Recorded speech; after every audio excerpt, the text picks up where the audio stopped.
I was born and raised as a Muslim in Cairo, Egypt, but I grew up as a child in the 50s in the Gaza Strip. And the reason I was in Gaza was because Gaza at that time was part of Egypt. I attended Gaza elementary schools where we learned hatred, vengeance, retaliation.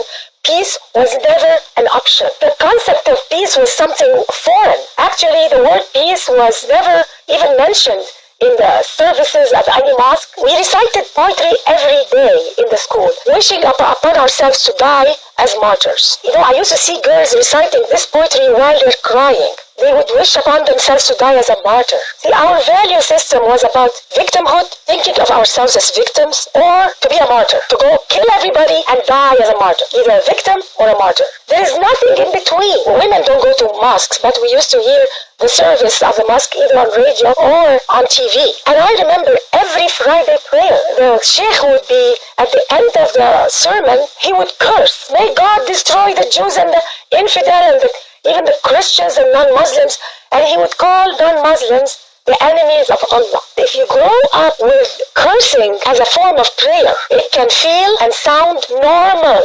Hatred can be normal because who am I to judge? I never noticed that this is not holy. So this is how I grew up. 22 Arab countries did everything they could to make life impossible for Israel to exist. The Arab League forbade absorbing the so-called Arab Palestinians, rejected to give them citizenship in any Arab country. So you could see a Palestinian born in Cairo, for instance, and never get the citizenship, and die in Cairo. They're born and die in Syria, a Palestinian, and they never get a citizenship. Why? Because the Arab League wanted the Palestinian problem never to be solved. This is not their agenda. The agenda is to keep them refugees from birth to death. The culture was so for sacrificing. They encouraged women to stand up in front of the cameras and say, I gave my son to the jihad and I want my other children to die in the jihad. Women who are for life, for peace, were looked down upon. Women who would be radical, if not more radical than men,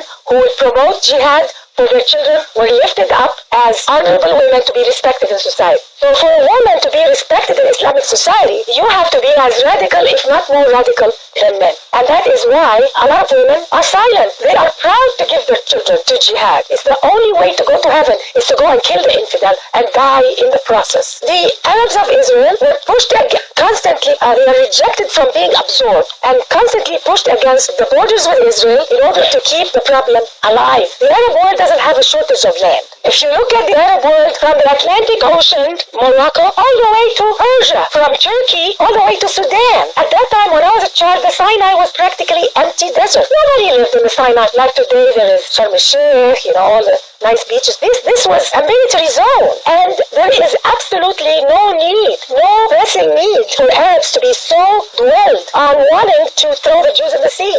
This international conflict called the Arab-Israeli conflict really is a fabrication. This is not a conflict over land. And anybody who thinks it's a conflict over land is misguided because we don't see the truth. The truth is Arabs, there is something in Islam anti-Jewish, anti-Christian, especially anti-Jewish, and I will tell you why. Those people calling themselves Palestinians who live in the Gaza and the West Bank are the pawns of the Arab world. I don't believe that they care about their happiness or welfare. They are set up to live a miserable life on purpose in order to show the world that we're victims. Do you think Saudi Arabia, with all the money they have, the Gulf countries, all these oil money, they can't give them good roads and good homes and good police and turn it into a productive area of the Middle East? They can, but that is not their objective. There is a hidden objective, and I don't understand why Western culture doesn't get it, why Western media doesn't get it. It's so obvious. So the unemployed people in Gaza and the West Bank, all this high unemployment, where do they go to work? Do they stand on the border of Egypt to get a job? Do they stand on the border of Syria or Jordan? No. They line up on the borders of Israel, the very people they are supposed to kill. It's a very unnatural way of living, and nobody sees it. But they go and blame Israel. They compare the living standard of the West Bank and Gaza with Israel, a democracy, the only democracy in the Middle East. Why don't they compare the living conditions of Gaza and the West Bank with Egypt, with Syria, with Jordan? And if they do, they will find that the standard of living is even higher than many areas of the Arab world. But Western media are too lazy to compare apples with apples. They want to compare apples and oranges. I don't know, how can I call Western media ignorant? They should not be ignorant. And then they go and ask Israel, why don't you do some concessions for the Palestinians? I never hear them stand up to Arab leaders and ask Western media, why don't they ask Arab leaders, how about some concessions to the Israeli people? We never hear that. And it's very convenient to blame all of this terrorism on, after 9/11 especially, they blame the terrorism. Oh, it's because we have this terrorism everywhere by Muslims.